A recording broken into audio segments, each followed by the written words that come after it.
டேய் 5th யூனிட்ல இது வரைக்கும் முன்னாடி ஃபஸ்ட்டு 5.1ல பார்த்தீங்கல்ல, அதில் வந்து ஏரியா பார்த்தீங்க, தமிழில் பரப்பு அப்படின்ட்டு நான் இருக்கான்னு பார்த்துக்கோ. Area of triangle, area of quadrilateral பார்த்தீங்க, அப்புறம் கொலினியர்னு ஒன்று அதில் சேர்த்து பார்த்தீங்க. ஏரியா ஆஃப் ட்ரையாங்கிளோட ஆன்சர் வந்து 0 வரும். 0 வந்து அது என்னது? ஆமாம், இந்த 3 கான்செப்ட் தான் அந்த ஃபஸ்ட் எக்ஸசைஸில் ஓடுச்சு. அதான் அப்போ ஞாபகப்படுத்தி பார்த்துக்கோ. நான் இருக்கா 10 சம்மு கிட்ட செஞ்சு இல்லை.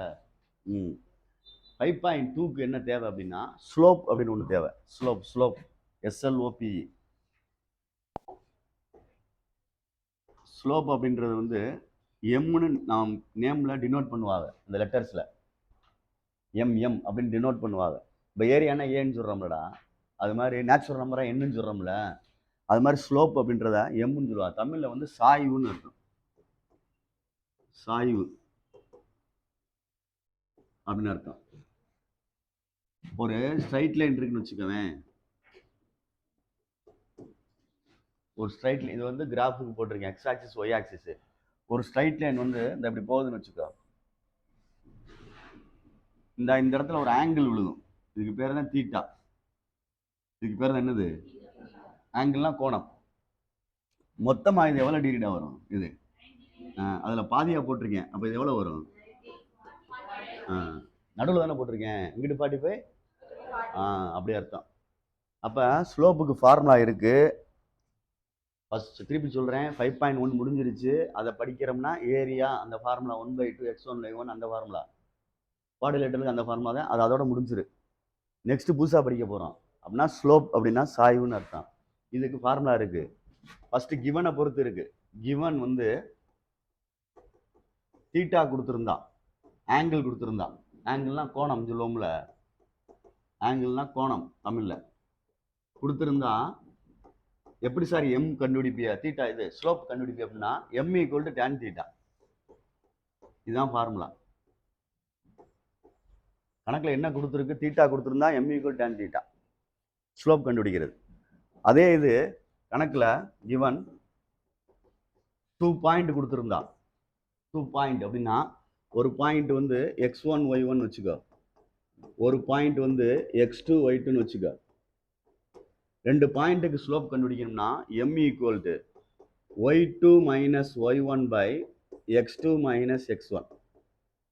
பார்த்துக்க, ஆங்கிள் கொடுத்துருந்தா m equal to tan theta, memory பண்ணிக்க சுதர்சன். பார்த்துக்க, 2 பாயிண்ட் கொடுத்துருந்தா y2 minus y1 by x2 minus x1 அப்படின்றது m ஸ்லோப் அப்படின்றது. சரியா சொல்றது? கொஞ்சம் கவனிச்சுக்கடா டேய் தம்பி.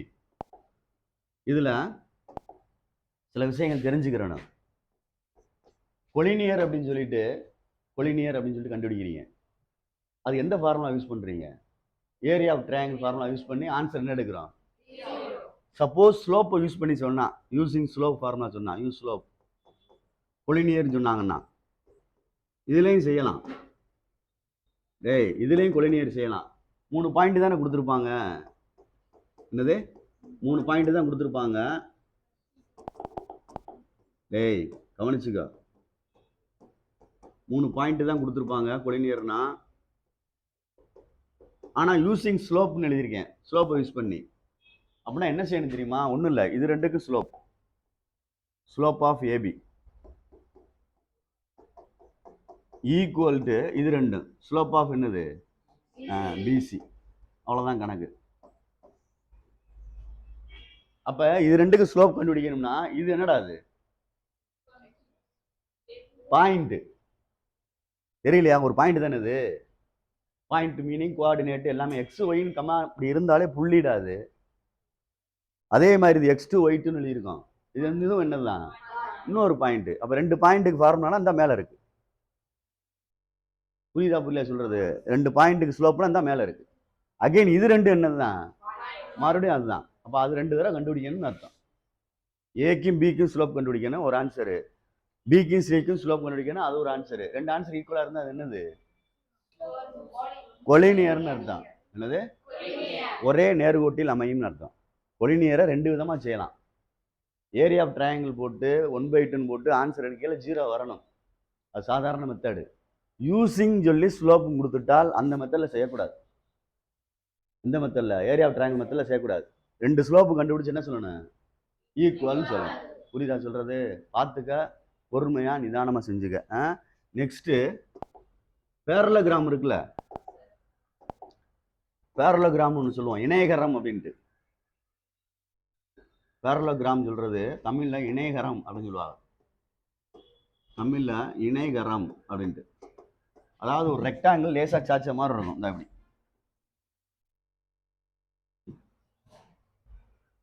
இதையும் ஸ்லோப் வச்சு கண்டுபிடிக்கலாம்.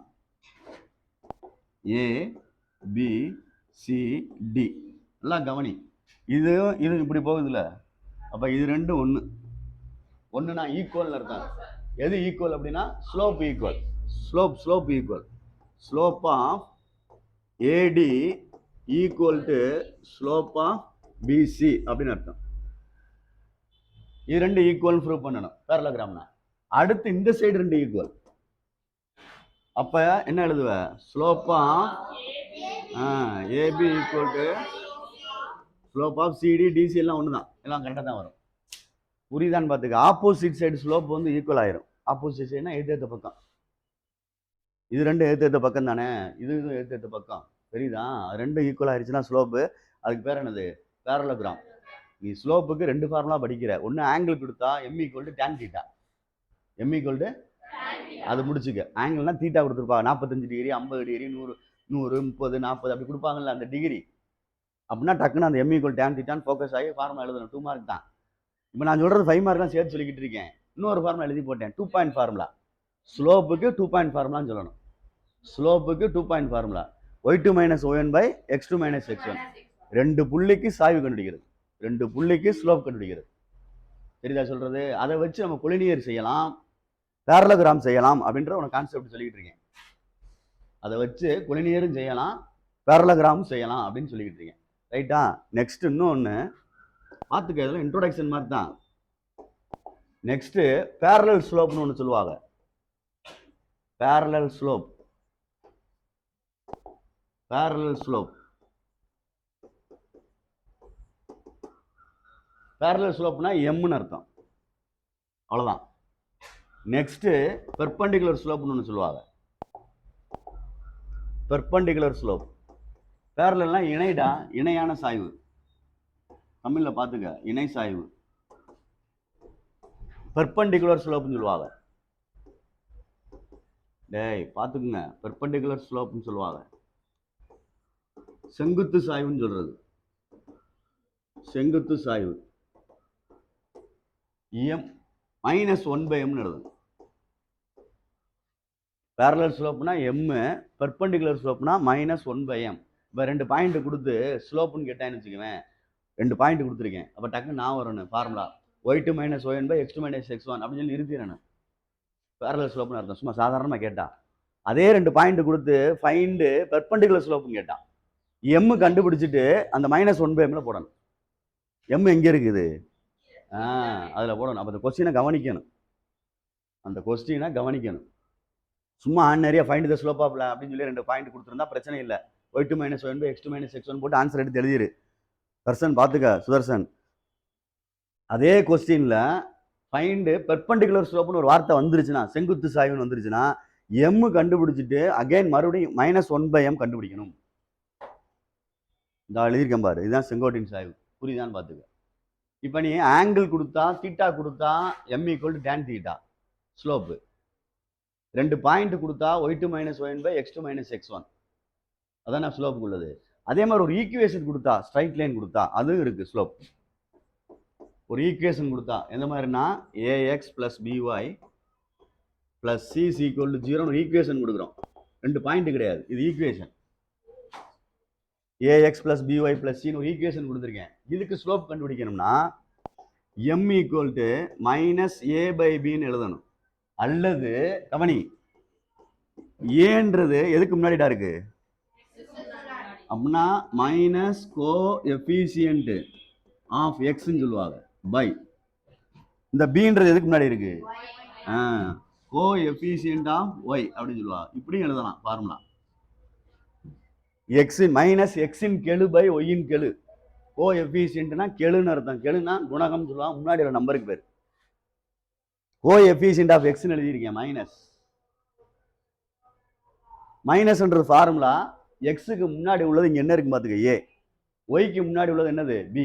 நீ ஷார்ட்டா இதை மட்டும் படிச்சா கூட போதும், ஒன்றும் பிரச்சனை இல்லை. ஆனா சில பேர் அப்படின்னு சொல்லி கொடுப்பாங்க, minus coefficient of x by coefficient of y அப்படின்னு சொல்லுவாங்க. நான் அப்படித்தான் பெரும்பாலும் சொல்லுவேன். ஏன்னா ஏபின்றது ஈக்குவேஷன் வராது, நம்பர் தான் வரும். 2x + 4y அந்த மாதிரி வரும். அப்போ போய் நான் ஏன்னா எங்க ஏன்னு தேடிக்கிட்டு இருப்பேன். நான் சொல்ற புரியுதா? கணக்கில் காமனாக எழுதல ax + by + c சைட்னு எழுதிட்டேன். அது நேர்கோட்டின் சமன்பாடு. அப்போ m = -a/b எழுதிட்டோம். கொஸ்டின்ல வரையில அப்படி வராது, ax b அப்படிலாம் வராது. 4x - 2y + 5 என்னமா வரும். அப்போ போய் அவன் ஏபின்னு சொன்னோம்னா எங்க இருக்குன்னு தேடுவேன். அதே டைம்ல minus coefficient of x by coefficient of ஒய்னா, ஓ எக்ஸுக்கு முன்னாடி உள்ளதை சொல்றாங்க போல, ஒய்க்கு முன்னாடி உள்ளதை சொல்றாங்க போல அப்படின்னு அர்த்தம். கோ எஃபிஷியன்ட் அப்படின்றது அந்த முன்னாடி உள்ள எழுத்துக்கு பேர்.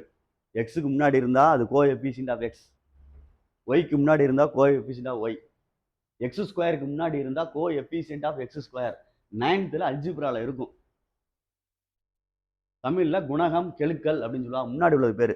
தனியா சீன் இருக்கு பேர் கான்ஸ்டன்ட், மாறிலி. தனியா அந்த சீன் ஒன்று இருக்கு பாரு, அதுக்கு பேர் என்னது, அது சம்மந்தப்படாது. இங்கிட்டு முன்னாடி உள்ளதான் சம்மந்தப்படும். தெரியுதா சொல்றது? ரைட்டு. இதுல 2 லைன் இருக்கு தம்பிடே, 2 லைன் வந்து பேரலல். அப்படின்னா உனக்கு தெரியும், தண்டவாளம் தான் பேரலல். இது அப்படி போகும்ல, இதுதான் பேரலல். அதாவது இதுக்கு இடைப்பட்ட டிஸ்டன்ஸ் வந்து என்ன செய்யாது, மாறாது. இப்படி போனா இது வந்து சாரி, இப்படி போனா இது வந்து இது கிடையாது, அது பேரலல் கிடையாது. சரியா சொல்றது? 2 இதுக்கு இப்படி போனா பேரலல், 2க்குள்ள கேப் வந்து டிஸ்டன்ஸ் மாறக்கூடாது. அப்படின்னா என்ன அர்த்தம் அப்படின்னா, 2 லைனோட ஸ்லோப்பு ஈக்குவல். m1 ஈக்குவல் என்னது, m2. இதுதான் பேரலலுக்குள்ள கண்டிஷன். பேரலலுக்குள்ள கண்டிஷன் ரெண்டுமே ஒண்ணா. இந்த இங்க நம்ம இதுல சொன்னோம்ல பேரலோகிராம்ல, நான் இருக்கா பேரலோகிராம் 2 சைடு ஒண்ணா இருக்குன்னு சொன்னோம்ல ஆன்சர். இது இப்படி இருந்தா அப்படி இருக்கும், இப்படி இருந்தா இப்படி இருக்கும். ரெண்டுமே ஸ்லோப் ஈக்குவல், பேரலல் ஸ்லோப்னு அர்த்தம். பெர்பெண்டிகுலர் அப்படின்னா 2 லைன் பெர்பெண்டிகுலர் அப்படின்னா 2 லைன் பெர்பெண்டிகுலர் அப்படின்னா 2 லைன் பெர்பெண்டிகுலர் அப்படின்னா, பெர்பெண்டிகுலர்னா இப்படி உள்ளது. இந்த இடத்துல என்ன விழுகும், 90 டிகிரி பெர்பெண்டிகுலர்னு அர்த்தம். அப்ப m1ஐயும் m2ஐயும் மல்டிப்ளை பண்ணா -1 அப்படின்னு அர்த்தம். 2 லைன் பேரலல்னா ஸ்லோப்ஸ் ஆர் ஈக்குவல் நான் வச்சுக்க. 2 லைன் பேரலல்னா ஸ்லோப்ஸ் ஆர் என்னது, அதாவது m1 = m2, சாய்வுகள் சமம் அப்படின்னு அர்த்தம். 2 லைன் பேரலல்னா இந்த ஜன்னல் கம்பிலாம் இருக்கும் பார்த்தீங்கன்னா தெரியும், 2 அதான் தெரியுது பா, 2 கேப் அப்படியே இருக்கும். அதான் பேரலல்ன்றது. பெர்பெண்டிகுலர் வேற. ரைட் ஆங்கிள் ட்ரையாங்கிள் உடையில ஒரு இடத்துல முக்கோணம் மாதிரி வந்து நிற்கும்ல ஒரு ஓரத்துல, அதுதான் பெர்பெண்டிகுலர்னா 90 டிகிரின்னு அர்த்தம். அதுக்கு என்ன செய்யணும் அப்படின்னா, 2 ஸ்லோப்பை மல்டிப்ளை பண்ணா என்ன வரணும், -1 வரணும் அப்படின்னு யோசிச்சுக்க. 2 லைன் பேரலல்னா ஸ்லோப்ஸ் ஆர் ஈக்குவல், அவ்வளவுதான் நம்ம சென்டென்ஸ் ஏற்றிக்கிற வேண்டியது. 2 லைன் பெர்பெண்டிகுலர் அப்படின்னா அந்த ஸ்லோப் 2 மல்டிப்ளை பண்ணா -1 வரணும் அப்படின்னு சொல்லணும். இதெல்லாம் உனக்கு இந்த சாய்வுகளை பற்றி உள்ள டெஃபனிஷன் எல்லாமே உனக்கு புரியுதான்னு பார்த்துக்க. எல்லாமே தான் ஒரே இதில் சொல்லிட்டேன், ஸ்லோப் அப்படின்னு சொல்லி எல்லாமே ஒரே இதில் உள்ளதான் எப்படின்னு பார்த்துக்கோ. ஏன்னா உனக்கு தெரிஞ்சுக்கிறக்காண்டி சொல்லியிருக்கேன், பார்த்துக்க. தீட்டா கொடுத்தா m = tan தீட்டா. தீட்டானா ஆங்கிள் 45 டிகிரி 30 டிகிரி கொடுத்தா m கண்டுபிடிக்க சொன்னா கண்டுபிடிக்கணும். இது ஃபுல்லாக மைண்டில் இருந்தால் ஸ்லோப் கண்டுபிடிச்சலாம். அந்த 2வது எக்ஸசைஸ் முடிஞ்சிடும். சொல்கிறத காதில் வாங்கிக்க. அதே மாதிரி 2 பாயிண்ட்டுக்கு ஸ்லோப் கண்டுபிடிக்கணும்னா y2 - y1 / x2 - x1. அதே மாதிரி தான் கான்செப்ட் ஆஃப் ஸ்லோப்னு சொல்லி கொலினியர் கேட்டா 3 பாயிண்ட் கொடுத்து ஸ்லோப்னு சொல்லி கேட்பான். இதில் கொலினியர் கேட்பான், ஆனால் யூசிங் கான்செப்ட் ஆஃப் ஸ்லோப்னு கொடுப்பாங்க. கொடுத்துருந்தா 2 ஸ்லோப் கண்டுபிடிச்சு ஈக்குவல்னு சொல்லி, slope of AB slope of BC 2 point, அவ்வளோதான். பேரலோகிராம் அப்படின்னா ஆப்போசிட் சைடு வந்து ஈக்குவல் ஆயிரும் ஸ்லோப்.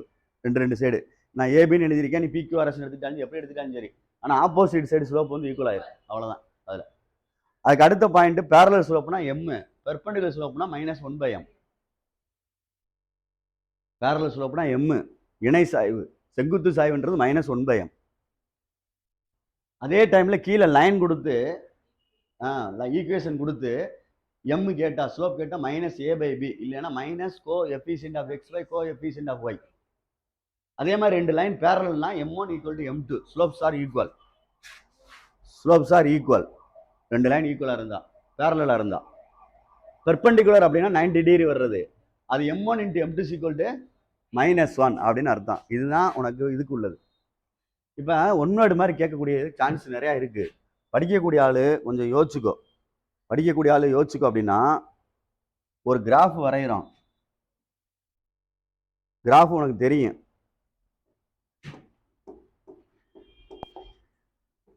இந்த ஒரு கிராஃப் வரைகிறேன், ஆக்சிஸ் போடுறேன். நல்லா கவனி, நல்லா கவனி. அப்படின்னா ஒரு விஷயம் சொல்ல போறோம், அதனால பார்க்கணும். இந்த லைனுக்கு இந்த லைன் என்ன லைன்? இது இப்படி கோடு போட்டோம்னா இது பேரலல் டு எக்ஸ் ஆக்சிஸ் அர்த்தம். இது எக்ஸ் அச்சுக்கு இணையா இருக்கு, தெரியுதா இல்லையா? பேரலல்னா இதுதான் பேரலல். எதுக்கு பேரலலா இருக்கு? X axis parallel. அப்ப நான் கணக்குள்ள எழுத போறேன், ஒரு ஈக்குவேஷன் எழுத போறேன். புத்திசாலித்தனமா யோசி. இந்த இடத்துல ஒரு நம்பர் எழுதியிருப்பான்ல, இந்த இடத்துல என்ன எழுதியிருப்பான்? கண்டிப்பா நம்பர் எழுதியிருப்பான்ல. நம்பர் எழுதியிருப்பான்லடா, கிராஃப்ல எழுதி இல்ல. பிளஸ் நம்பர் இருக்குமா மைனஸ் நம்பர் இருக்குமா? சரி, இது என்ன ஆக்சஸ்? அப்ப ஒய் ஈக்குவல் ஒரு நம்பர் ஏதாவது, அவ்வளவுதான். அது என்ன நம்பர் தெரியாது, ஒயில உள்ள நம்பர்னு எழுதிருக்கேன். புரியுதா சொல்றது? அப்ப இது ஒன்னோட எப்படி கேட்பாங்கன்னா, the equation of parallel to x axis அப்படின்னு கேட்டா y ஈக்குவல் என்னது? இல்லைன்னா y ஈக்குவல் டு c சொன்னாலும் சரி, கேன்னு சொன்னாலும் சரி, எது வேணாலும் சொல்லலாம். புரியுதான்னு பாரு, யோசிக்கணும். எக்ஸ் ஆக்சிஸ் பேரலல்னு சொன்னா எது மாறிடுச்சு பாரு, ஆன்சர் என்ன வருது? எக்ஸ் ஆக்சிஸ்க்கு பேரலல்னா இதுதானே, எது வழியா போகுது? ஒய் வழியா போகுது. அதனால ஒய் ஈக்குவல் என்ன சொல்லியிருக்கான்? கே. இதே கணக்கை மாற்றி யோசிச்சு பாரு. இந்த ஈக்குவேஷன் ஆஃப் அப்படின்னு சொல்லி ஒய் ஆக்சிஸ் எழுதுறான்னு வச்சுக்க, மாறிடும், அவ்வளோதான். இந்த equation of parallel to y axis எழுதுனோம்னா, ஒய்னா எக்ஸ் வந்துடும், கேன்னு வந்துடும். அதுக்கு படம் போடணும் அப்படின்னா இந்த கவனிச்சு பாரு, இதுதான் ஒய் ஆக்சிஸ். இதுக்கு பேரலா வரும் அப்படின்னா இப்படி வரும். அப்ப இந்த இடத்துல உள்ள நம்பர் தானே அது. இது எக்ஸ் ஆக்சிஸ்ல என்ன நம்பர்? அது பாசிட்டிவ் நம்பர். அதனாலதான் எக்ஸ் ஈக்குவல் என்ன எழுதுறோம்? புரியுதான்னு பாரு. இதுவும் ஒன் வேர்டுக்குள்ளதான், ரெண்டுமே உங்க புக்ல இருக்கு. இந்த ஈக்குவேஷனா பேரலல் டு எக்ஸ் ஆக்சிஸ், அதாவது எக்ஸ் அச்சுக்கு இணையான கோட்டின் சமன்பாடு. தமிழ்ல எக்ஸ் அச்சுக்கு இணையான கோட்டின் சமன்பாடு ஒய் ஈக்குவல் எழுதணும், கேன்னு. Equation of parallel to x axis அப்படின்னா எக்ஸ் ஆக்சிஸ் கேட்டால் ஒய் ஈக்குவல் எழுதணும், கேன்னு. இல்லை சின்னு எழுதிக்கலாம், ஏன்னு எழுதிக்கலாம், constant. Same time parallel to y axis sentence வந்தா கீழே எக்ஸ் ஈக்குவல் ஆன்சர் எழுதணும். ரெண்டு ஒன்றா இல்லை, தெரியுதான்னு பார்த்துக்கோ. உன்னுடைய புக்கில் பின்னாடி இருக்கும், உன்னுடைய புக்கில் பின்னாடி இருக்கும், அது பார்த்துக்கிறோம். உன்னோட புக்கில் பின்னாடி இருக்கும், பார்த்துக்க வேணா. மஞ்சள் கடலில் இதில் போட்டு வச்சுருப்பேன், ஒரு அட்டவணை மாதிரி போட்டு கொடுத்துருப்பாங்க. எல்லாமே அதில் கடைசியில் இருக்கும் புக்கில். என்னப்பா இதா இருக்கு, வரிசையாக வரும், பின்னாடி எல்லாமே இருக்கும் அதில். எக்ஸசைஸ் 2 சாரி எக்ஸாம் இது பேஜ் நம்பர் 237 இருக்கு. 237 இருக்கு பாரு, வரிசையா 3 ஃபார்முலா. நான் அவ்வளவு தூரம் சொல்லியிருக்கேன், இல்லை 3 நறுக்குன்னு போட்டு வச்சிருக்காங்க, அவ்வளோதான். பாரு 237 பாரு, அதில் 3 ஃபார்முலா மட்டும் தான் எழுதியிருக்கான். நான் இவ்வளோ தூரம் உனக்கு உண்மைக்கு எல்லாத்துக்குமே சேர்த்து சொன்னாலும் இவ்வளோ தூரம் சொல்ல வேண்டியிருக்கு. இல்லைன்னா அதை மட்டும் சொல்லிட்டு போயிடலாம். 3 ஃபார்முலா தான் இருக்கு பாரு. 2 பாயிண்ட் ஃபார்முலா தீட்டா ஒன்று இருக்கு, 2 பாயிண்ட் ஃபார்முலா ஒன்று இருக்கு, -a/b இருக்கு பாரு. 3 தான் இருக்கு, தெரியுதா? ஆனால் நான் உனக்கு எக்ஸ்ட்ரா நிறையா சொல்லி வச்சிருக்கேன். பேரலோகிராம்னா எப்படி வரணும், கொலினியர்னா எப்படி வரணும், 2 லைன் பேரலல்னா எப்படி, 2 லைன் பெர்பெண்டிகுலர்னா எப்படி, பேரலல் ஸ்லோப்னா என்ன, பெர்பெண்டிகுலர் ஸ்லோப்னா என்ன, அதே மாதிரி equation of parallel to x ஆக்சிஸ்னா என்ன, equation of parallel to y axis என்ன, அனைத்துமே இதில் சொல்லியிருக்கேன். இன்ட்ரோடக்ஷன் மாதிரி பார்த்துக்கோ. எல்லாமே படிக்கணும், பொறுமையாக ஹேண்டில் பண்ணணும், பார்த்துக்க. இதில் உனக்கு ஒரு விஷயம் தெரிய வேண்டியிருக்கும். என்ன விஷயம் தெரிய வேண்டியிருக்கும்னா, தம்பி பாருங்க, டேன் தீட்டான்னு யூஸ் பண்ணுறீங்கல்ல, என்னது? அப்போ டேன் தீட்டாவோடைய வேல்யூ தெரிஞ்சிருந்தா தான் செய்ய முடியும். இந்த டேபிள் சைன் காஸ் டேன் இதில் உள்ளது தெரியணும். தீட்டா 0 டிகிரி அந்த இது தெரியணும்டா. 0, 30, 45, 60. இதில் உள்ள வேல்யூ தெரிஞ்சாத்தான் சைனுக்கு தெரிஞ்சால் காசுக்கு மாறிடும். அப்படியே மாற்றி எழுதிடலாம். நமக்கு தேவையானது டேன் தான், இல்லைன்னு சொல்லலை. ஆனால் எல்லாத்தையும் செஞ்சு காட்டுறேன், வேற ஒன்றும் கிடையாது. அப்புறம் பின்னாடி படிக்க வேண்டியதாக இருக்கும். இந்த எழுதிட்டேன். இப்போ நீனே யோசிச்சு பார்த்துட்டு நம்மளை மனப்பாடம் பண்ணாத. இந்த கணக்குள்ள எழுதுறேன், மேலே எழுதுறேன்னா பென்சில் எடுத்து எழுதுறேன். 0, 1/4, அரை, 3/4, 1 அப்படின்னு எழுதிடுறேன். 0, 1/4, அரை, 3/4, 1 எழுதிட்டு இதுக்கு ரூட் எடுக்கிறேன். 0க்கு ரூட் எடுத்தா 0, 1க்கு ரூட் எடுத்தா 1. இதுக்கு ரூட் எடுக்கிறோம். அப்படி ரூட் எடுக்கிறோம் அப்படின்னா இப்படி எடுத்து இப்படி எழுதணும். இதுதான் ரூட்டு. அப்போ 1/, இப்படி ரூட் 1, இதுக்கு ரூட் 4ன்னு அர்த்தம். ரெண்டுக்கு தனித்தனியா. அப்போ இதுக்கு ரூட் 1க்கு 1 தான், ரூட் 4க்கு பார்த்து பொறுமையாக மேலே உள்ளதுக்கு கீழே உள்ளதுக்கு எடுக்கிறோம். அது ஒன்று ப்ரீஃப் எழுதி காட்டியிருக்கேன். மேலே ரூட் 1னா 1, கீழே 4க்கு எடுத்தால் 2. இது அப்படியே தான் இருக்கும். ரூட் போட்டோம்னா மேலே ரூட் 1னா 1 வந்துடும், ரூட் 2 எடுக்க முடியாது. அதனால் ரூட்டுக்கு எடுக்க முடியாது. இதுக்கு எடுக்கிறோம். ரூட் 3னா ரூட் 3 தான். ரூட் 4க்கு எடுத்தோம்னா 2, ரூட் 1க்கு 1, அவ்வளோதான். இதை மேலே உள்ளதை அழிச்சிடலாம். இதை அழிச்சிடலாம். இது நம்ம எழுதுறது, நமக்கு தேவைக்கு எழுதுறது. சும்மா உனக்கு புரிஞ்சுக்கிறக்காண்டி கதை சொல்கிற மாதிரி எழுதுறது. அதை பார்த்துக்கோ, சொல்லிட்டேன். இப்போ இதை ரிவர்ஸில் கொண்டு வா. 1 ரூட் 3/2, 1/2, 1/2, 0 அப்படியே மாற்றி எழுதியிருக்கேன். டேன்றது ரெண்டும் டிவைட் பண்ணால் கிடைக்கும். மேலே 0 இருந்தால் 0, கீழே வந்து இருந்துச்சுன்னா மறைஞ்சிருக்குன்னு அர்த்தம். கீழே ஃப்ளோருக்கு அடியில் இருந்தால் தெரியாது, நாட் டிஃபைன். இது ரெண்டும் எழுதிக்க, நாட் டிஃபைன். இப்போ இது ரெண்டையும் டிவைட் பண்ணுறோன்னா 2 2 கேன்சல் ஆயிரும், 1/√3. 2 2 கேன்சல் ஆயிரும், 1/√3. இது ரெண்டும் அப்படியே கேன்சல் ஆயிரும், 1. இதில் 2 2 கேன்சல் ஆயிரும், √3/1ன்னு வரும், √3. அவ்வளோதான். நமக்கு தேவை இது. இப்போதைக்கு தேவை இது. tan 0 0ன்னு சொல்லணும், tan 90னா இன்ஃபினிட்டின்னு சொல்லணும், tan 30னா 1/√3ன்னு சொல்லணும், tan 60 அப்படின்னா வெறும் √3ன்னு சொல்லணும், tan 45னா 1ன்னு சொல்லணும். தெரிஞ்சால் கணக்கு செய்ய முடியும், இல்லைன்னா கணக்கு செய்ய முடியாது. நான் சொன்ன மாதிரி மனசுக்குள்ளே திருப்பியும் சொல்கிறேன், சொன்னாதான் சொல்ல முடியும். tan 0 0, tan 90 infinitive, tan 30 1/√3, tan 60 √3, tan 45 1. இப்படி மாற்றி சொன்னால் நான் வரும். ஒரே இதை வரிசையாக சொல்லிக்கிட்டே இருந்தீங்கன்னா சிரமம், பார்த்துக்க. அதுக்கு மேலே உன்னுடைய இது தெரிஞ்சால் தான் அந்த சம் ஆப்ரேட் பண்ண முடியும், பார்த்துக்கோ.